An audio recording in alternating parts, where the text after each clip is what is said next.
super discussion l'autre jour avec Abdoul. On est en train de parler justement de son boulot et de ses objectifs. Et je lui disais qu'une des choses que j'aimais le plus chez lui, en fait, c'est qu'il se remettait en question. Abdoul avait la capacité de se remettre en question après chaque émission. Il sortait de là en disant mais comment c'était, non, je pense que je peux faire mieux. Et le jour où il m'a surpris, c'est quand il vient et il me dit vieux, cette saison, je vous rappelle, c'est Best of the Best saison 2. Il dit vieux, cette saison, on a dit tiens, on n'était pas sûr qu'on voulait reprendre Abdoul et tout. Je vais vous montrer que je peux faire mieux. Je vais présenter toute l'émission sans lire.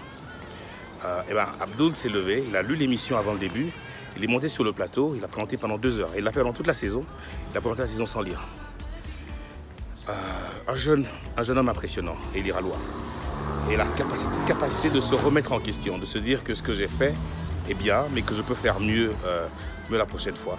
Et en fait, de se donner des normes personnelles, se donner un minimum de ce qu'on estime est assez bien pour soi-même. Puis sur sa référence, c'est pas la chaîne de télé à côté, sa référence c'est les plus grands présentateurs en télévision. Pigma, je me rappelle, là on est en 2005 quand je viens d'arriver, je rassemble mon équipe et je leur dis, vous savez quoi? Dans notre stratégie, nous devons sortir des choses d'une certaine qualité.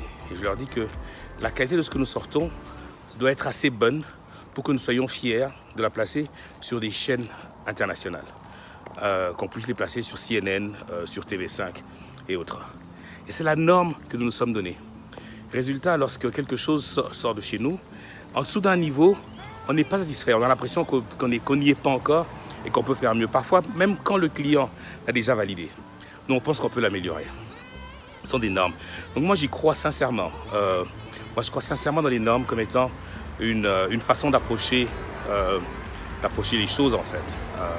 Et ça peut être personnel. Vous avez des familles où tous les enfants sont au minimum médecins, avocats ou je ne sais quoi. Cette famille-là fait de l'éducation sa norme.